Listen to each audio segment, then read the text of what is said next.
नमस्कार. मी doctor Manoj Pisal, pure Ayurveda and Panchakarma practitioner in Pune. आज आपण प्रसूतीनंतर म्हणजे डिलिव्हरीनंतर आईचं दूध कसं वाढवायचं या विषयास थोडक्यात बोलणार आहोत.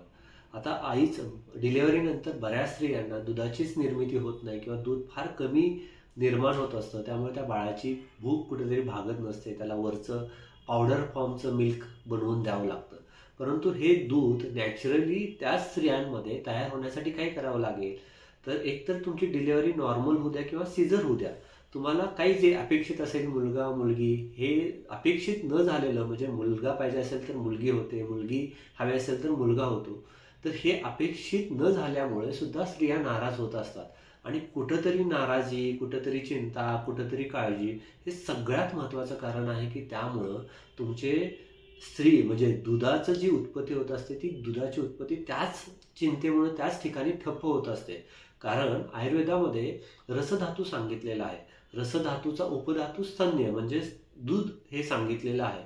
तर तुमच्या रसधातूची क्षयता, तुमच्या चिंता, काळजी, क्रोध ह्या गोष्टीनं रसधातूचं पोषण अजिबात होत नाहीये. त्यामुळे रसधातू चांगला राहिला तर तुमचं दूध हे खूप चांगल्या पद्धतीनं निर्माण होतं.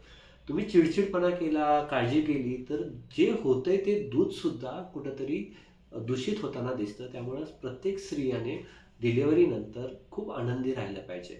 दुसरं, प्रसूती करताना, डिलिव्हरी करताना नॉर्मल असू द्या किंवा सीझर असू द्या, बऱ्याच स्त्रियांना खूप त्रास होत असतो. त्यामुळे ह्या त्रासाला काउंटर अटॅक करण्यासाठी तुम्ही जास्तीत जास्त विश्रांती घेतलेली हवी आहे.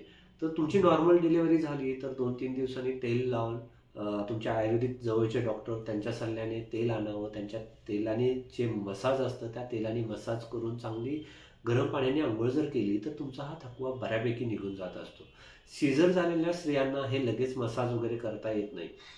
तर तेल लावून जास्तीत जास्त विश्रांती तुम्ही घेतली तर खूप चांगलं, शरीराचं पण पोषण चांगलं होतं आणि शरीराचं पोषण चांगलं झाल्यामुळं दुधाची सुद्धा चांगली उत्पत्ती होत असते.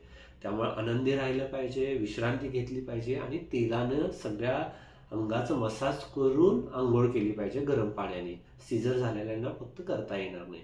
चौथं म्हणजे हे सगळं करून सुद्धा बऱ्याच स्त्रियांचं दूध कमी होत असेल तर धने आणि जिऱ्याचा काढा म्हणजे धने अर्धा चमचा आणि जिरे अर्धा चमचा 2 कप पाणी घ्यावं. त्याच्यामध्ये हे अर्धा चमचा टाकावं आणि छोट्या गॅसवरती उकळून 2 कपाचा 1 कप झाला की तो गाळून सकाळ संध्याकाळ जर घेतला तर ह्या काढ्याची सुद्धा दूध उत्पत्ती होण्यामध्ये कुठेतरी मदत होत असते.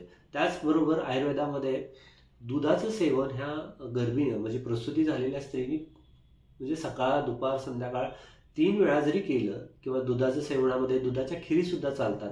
त्या हळीवाची असू द्या, रव्याच्या असू द्या, त्याच्यामध्ये थोडीशी सुंठ, खसखस टाकून जर हे खिरींचं सेवन जर केलं तरीसुद्धा तुमच्या दूध उत्पत्ती होण्यामध्ये ह्या खिरींची खूप मोठी सहाय्यता होत असते.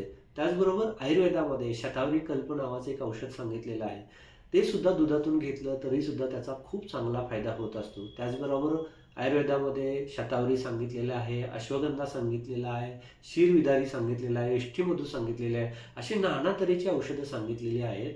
तर तुमचे जवळचे आयुर्वेदिक डॉक्टर आहेत त्यांच्या सल्ल्याने ही औषधं जर चालू केली तर तुम्हाला खूप चांगला फायदा होईल. त्याचबरोबर आयुर्वेदामध्ये जिरकाद्यारिष्ट, दशमूलारिष्ट, द्राक्षारिष्ट ह्या आसव अरिष्टांचा सुद्धा तुमच्या दूध उत्पत्तीमध्ये खूप चांगला अपेक्षित गुण येत असतो. त्यामुळे तुमचे जे जवळचे आयुर्वेदिक डॉक्टर आहेत त्यांच्या सल्ल्याने ही औषधं चालू केली तर तुम्हाला निश्चित चांगल्या पद्धतीने फरक पडेल.